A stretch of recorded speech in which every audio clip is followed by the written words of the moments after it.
Good morning students. आज के lecture में हम लोग देखने वाले हैं एडवांस टेक्नोलॉजी अटैचमेंट के बारे में। जैसे मैंने आप लोग को बताया था, जो पाटा जो बस होता है उसके लिए जो इंटरफेस का प्रयोग किया जाता है, इसी टेक्नोलॉजी को ही ATA टेक्नोलॉजी के नाम से जाना जाता है।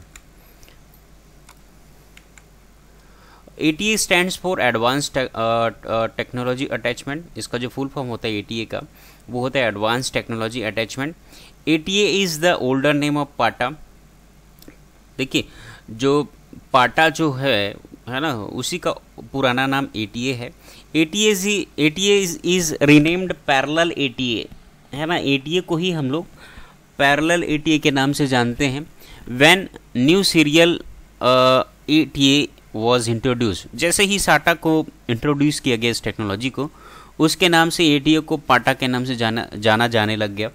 ATA is standard physical interface that connects the storage devices like hard drive, CD-ROM and other drives to the motherboard। तो ये जो ATA टेक्नोलॉजी है, इसकी सहायता से हम लोग हार्ड डिस्क को या CD ड्राइव को हम मदरबोर्ड के साथ में कनेक्ट करते हैं। ATA standards only allow cable up to 18 inches due to which it works internally, है ना। इसमें जो केबल का प्रयोग किया जाता है वो लगभग 18 इंच के लंबाई तक का होता है, क्योंकि वो इंटरनली हमारे कंप्यूटर के इनसाइड होता है। It is design to connect portable storage device without using an external controller. तो यह पोर्टेबल जो स्टोरेज डिवाइस होते हैं, है ना, उन्हें कनेक्ट करने के लिए इसको निर्माण किया गया है।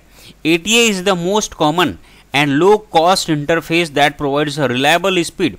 ATA जो होता है सबसे कॉमन होता है और इसकी जो कीमत है, कॉस्ट भी है, वो भी कम होती है, और यह एक रिलायबल स्पीड भी प्रोवाइड करता है डेटा ट्रांसफ़र के लिए। It is basically made up of thin wires and cable बस। इसका जो निर्माण होता है वह पतले वायर से और एक केबल बस के द्वारा किया जाता है।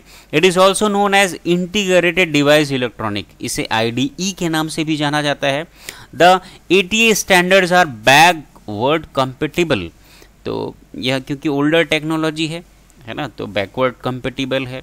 आज के डेट में लगभग मदरबोर्ड से यह लगभग नहीं दिया जाता ये वाला पोर्ट।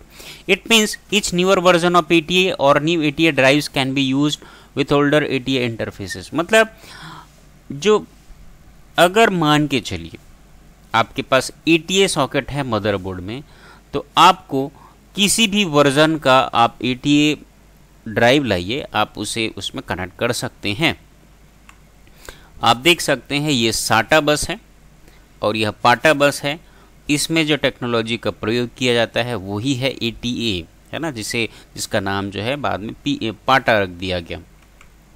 और ये जो हार्ड डिस्क है देख सकते हैं, ये साटा हार्ड ड्राइव है और यह पाटा हार्ड ड्राइव है। दोनों के इंटरफेस में आपको थोड़ा सा डिफरेंस आपको समझ में आ रहा होगा। History. The first version of ATA was developed by the company named Western Digital in 1986। Western digital नामक कंपनी के द्वारा 1986 में सबसे पहले इस टेक्नोलॉजी का इजाद किया गया था। Originally it was known as ATA, but after the introduction of SATA in 2003 it became पाटा। तो इसे ओरिजिनली ATA ही बोला जाता है, लेकिन 2003 में जैसे साटा टेक्नोलॉजी का मार्केट में लॉन्चिंग हुआ, उसके बाद से इसे पाटा के नाम से जाना जाने लग गया। Both PATA and SATA are IDE integrated drive electronics devices. SATA और पाटा दोनों के दोनों IDE डिवाइसेस हैं। फंक्शनिंग। तो इसमें 40 पिन्स होते हैं, है ना, 40 पिन का कनेक्टर होता है। आप देख सकते हैं डायग्राम में भी, इधर 40 पिन, इधर दूसरे एंड में 40 पिन, तो टोटल 80 पिन्स होते हैं इसमें। One end is connected to the motherboard and other end is connected to the hard drive। तो एक एंड जो होता है इसका, एक एंड जो होता है वह हार्ड डिस्क में सेट किया जाता है और दूसरा एंड जो होता है मदरबोर्ड में कनेक्ट किया जाता है। पाटा यूजेस सिंगल बस बट मल्टीपल वायर्स। और इसमें होता क्या है, इसमें भाई ये बस तो एक ही है, लेकिन इसमें ऐसे मल्टीपल वायर्स होते हैं। Thank you very much. आज के लेक्चर में हमने समझा जाना ATA टेक्नोलॉजी के बारे में।